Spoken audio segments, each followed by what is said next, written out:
कहते हैं एक पुत्र पिता की परछाई होता है और हर परछाई चाहती है कि वो अपना अस्तित्व प्राप्त कर सके। पुत्र चाहता है कि वो अपने पिता की भांति बने या कभी कभी उनसे भी श्रेष्ठ बने, पर इसमें कुछ भी अनुचित नहीं। अनुचित तब हो जाता है जब पुत्र अपने पिता जैसे बनने के स्वप्न को लेकर या उनसे भी श्रेष्ठ बनने के स्वप्न को लेकर अनुचित मार्ग पकड़ लेता है, क्योंकि तत्पश्चात वो ये नहीं चाहता कि वो अपने पिता के गुणों को आत्मसात कर ले। वो बस ये चाहता है कि संसार की दृष्टि में मैं श्रेष्ठ सिद्ध हो जाऊं। ये अनुचित है। संसार में कई सारे लोग इसलिए श्रेष्ठ बनने का प्रयास करते हैं ताकि उनके परिवार के पिता का मान सम्मान बढ़ता रहे। ऐसे भी लोग होते हैं और यही है अंतर उद्देश्य का। स्मरण रखिएगा, यदि आपका उद्देश्य शुभ होगा मार्ग भी शुभ होगा, यदि आपका उद्देश्य अशुभ होगा तो मार्ग भी अशुभ होगा। तो अपने पिता जैसे बनने का प्रयास अवश्य कीजिए, उनसे भी श्रेष्ठ बनने का प्रयास अवश्य कीजिए, किंतु स्मरण रखिएगा आपका संकल्प और आपका उद्देश्य दोनों शुभ होने चाहिए। शक्ति पाना इतना कठिन नहीं है जितना शक्ति पाने के पश्चात उसे संभाल पाना कठिन है। क्योंकि जैसे ही मनुष्य शक्ति प्राप्त कर लेता है उसके मन में गर्व आता है, जो अभिमान बनता है, जो हठ बनता है। इसलिए शक्ति प्राप्त करने के साथ ही विनम्र होना अति आवश्यक है। और ये हमें सीखना चाहिए वृक्ष से। वृक्ष जो हमें फल देता है, वृक्ष जो जितने फल देता है उतना ही झुक जाता है। हम पत्थर मारते हैं उस वृक्ष पे फल प्राप्त करने के लिए। उस पत्थर की मार सहकर भी वृक्ष हमें फल ही देता है। कोई गर्व नहीं, कोई अभिमान नहीं, और इसलिए इसी वृक्ष की पूजा की जाती है। ये होती है महानता शक्ति के साथ विनम्रता की। यदि ये शक्ति सृजन करती है, सहारा बनती है, संबल बनती है, तो ही ये उपयुक्त है। अन्यथा ये शक्ति एक दिन आपको अशक्त अवश्य करेगी। तो शक्ति अवश्य प्राप्त कीजिए, किंतु उसके साथ उस शक्ति को संभाल सकने का विवेक भी आपको जागृत करना ही होगा। अहंकार अत्यंत बलशाली होता है। यह अहंकार मनुष्य को कभी झुकने नहीं देता। अद्भुत है, यही अहंकार जो मनुष्य को कभी झुकने नहीं देता, यही उसके पतन का कारण भी बन जाता है। जहां मनुष्य ये सोचने लग जाता है कि केवल वही योग्य है, वहीं से उसका पतन आरंभ है कि नहीं। देखिए, यदि कोई व्यक्ति ऐसा सोचता है कि मैं ये सब कुछ कर सकता, तो ये विश्वास है।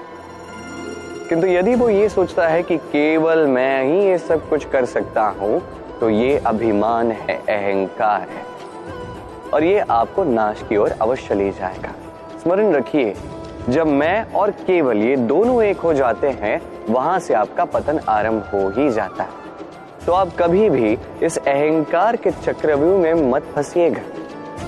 विश्वास कीजिए स्वयं पर भी, दूसरों पर भी, और स्मरण रखिए विश्वास से ही विश्व की हर एक वस्तु वास करती है। तो इस अहंकार को त्याग दीजिए। मनुष्य अपने जीवन में ईश्वर को बहुत मानता है, उसके लिए क्या कुछ नहीं करता, भिन्न भिन्न नामों से उसे पुकारता है, उसकी पूजा करता है, आराधना करता है।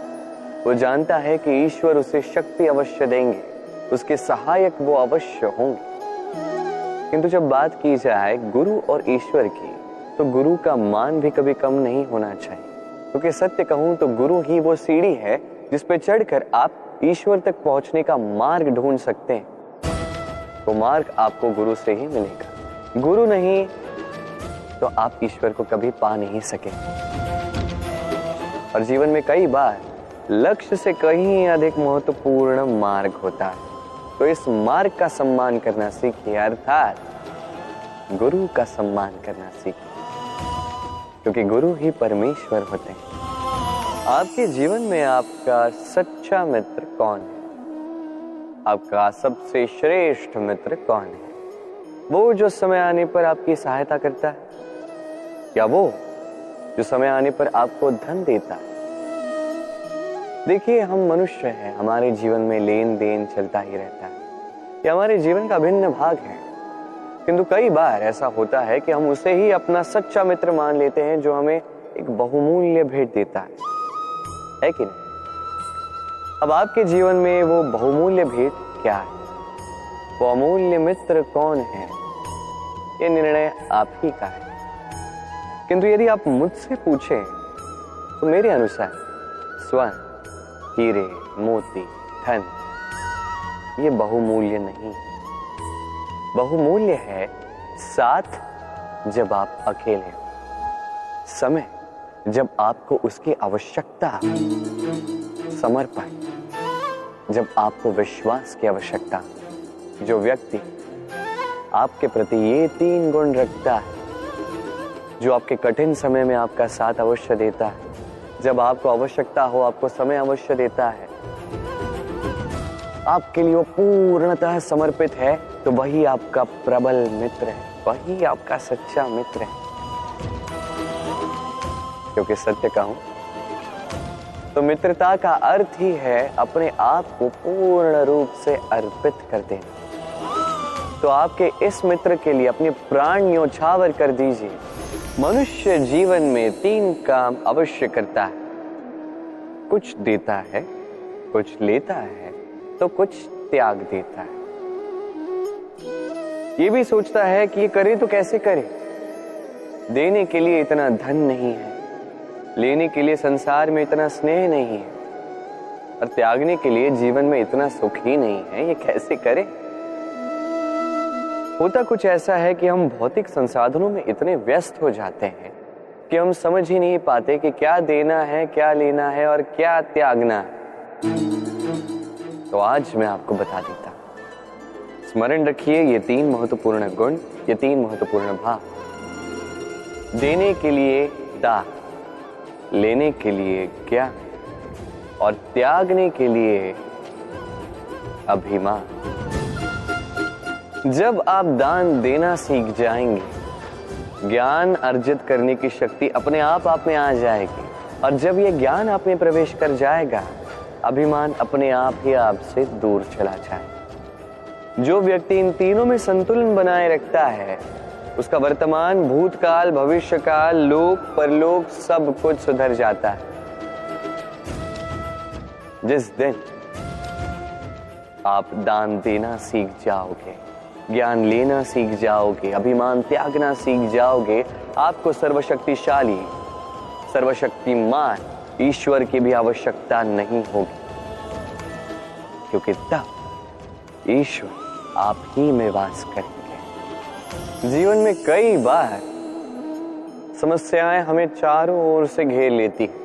ये समस्याएं कई प्रकार की होती हैं। धन की समस्या हो सकती है, परिवार की समस्या हो सकती है, किसी संबंध की समस्या हो सकती है, कभी कोई दैनिक आवश्यकता हो सकती है, कभी कोई दुविधा हो सकती है, अनेक समस्याएं आती हैं। किंतु जब भी कोई समस्या होती है, हमारे मन में उसके लिए एक उत्तर अवश्य होता है, जो हमारे ही भीतर होता है। इसे हम कहते हैं आत्मा। आत्मा परमात्मा का ही रूप होती है, और परमात्मा वो तो कभी कुछ अनुचित नहीं चाहते, है कि नहीं? ये आत्मा अच्छे से जानती है क्या उचित है, क्या अनुचित है। यदि चुनौती है तो वो ये कि आप अपने मन को समझ लें,